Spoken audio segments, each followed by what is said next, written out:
This is Randall Bryant. I'm going to demonstrate how to encode a problem and find a solution using a SAT solver.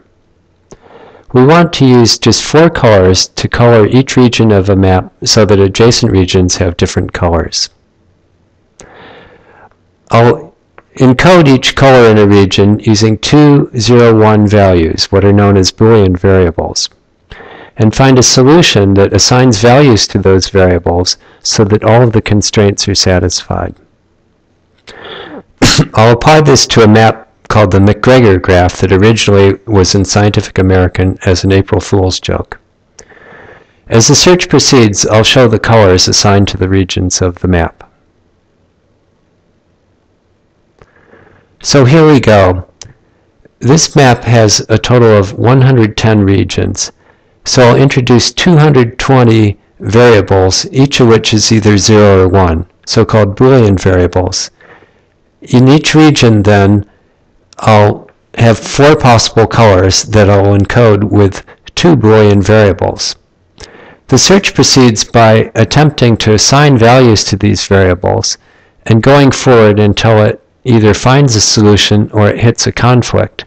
When it hits a conflict, it undoes the assignment. What you see here are the values assigned to the Boolean variables then. If a region is black, that means for both of the variables in that region, there is no assigned value.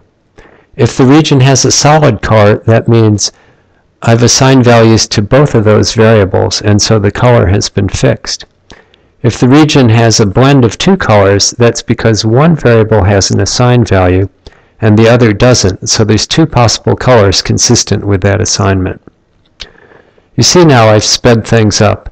It takes a total of 8,733 steps to color this map. And if I did it at the rate I showed originally, it would take around 20 minutes. So we've sped things up by a factor of 3 now. The idea that a map can be colored using just 4 colors is known as the 4-color conjecture. It was made originally in 1852. But it wasn't until 1976 that 2 mathematicians from the University of Illinois claimed that they had a proof. Their proof, though, relied on a computer program to test out 1,936 maps that could each be colored using just 4 colors, and such that all other maps could be reduced to one of these possibilities. A lot of mathematicians did not like the idea of a proof that relied on a computer program to carry out all the details. But over the years, other programs have been written and analyzed very carefully, and now it's generally accepted that this 4-color conjecture really is true. This map was published in the April 1975 edition of Scientific American in a column known as Mathematical Games. And the author, Martin Gardner, said this map had been submitted by William Macgregor of Wappingers Falls, New York, and could only be colored using a minimum of 5 colors. A lot of people then showed proudly they submitted colorings using just 4 colors. They hadn't understood that this was the April edition and the entire column was an April Fool's joke.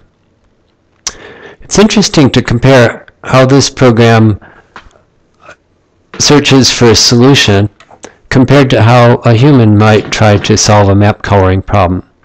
The strategy I would use would be to assign values to the different regions, and when I hit a conflict, try to make local adjustments and undo the conflict and then move forward again. What this program does instead is it goes forward, it hits a conflict, and then it backs up. It removes assignments until it can go forward again. The way a human does it might seem like a reasonable strategy, but it has the problem that it's not at all systematic. It could run forever and run in circles, literally, and never find a solution. Whereas this approach of going forward, hitting a conflict, and then backing up, and then going forward again, can be written in a way that eventually it will try every possible solution, even though it might take a very long time to do so. Another important feature is when this hits a conflict and it undoes the assignment, it hasn't wasted all that effort. It carefully does an analysis to determine which particular combination was causing that conflict and records that as another constraint to the problem, so when it hits that combination again, it won't waste any more time going forward. So this program actually becomes more efficient as the search proceeds. In actual execution, it takes under 1 second to find a solution. I'm only running it this slowly so that we can visualize this. It's possible to encode other problems as SAT problems as well. For example, it's easy to encode a Sudoku puzzle and find a solution in under 1 second, which makes me wonder, why do people solve these problems by hand when it's so easy to do it using a computer? On more practical problems, SAT checkers are used to formally verify both hardware and software designs. This is done by encoding possible errors in the design as sets of constraints, and then using a SAT solver to find a solution. If it finds a solution, then it's identified an actual bug. If it can't find a solution, it means that none of these bugs can really exist. That can be done in a way that's a lot more systematic than just trial and error, trying different combinations of values. And so we can make much more reliable programs and hardware designs if we can formally verify them using techniques such as this. The tool I'm using here is called ZChaff. It was written by some faculty and students at Princeton University. Every year there's competition between different teams of who can have the fastest SAT solver. And by this competition, the programs have been refined over the years so that they're really quite efficient.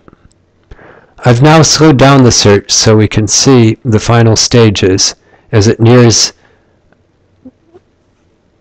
the point where it has values assigned for most of the regions and just has to make local adjustments. So there it is. You can get this tool yourself and give it a try.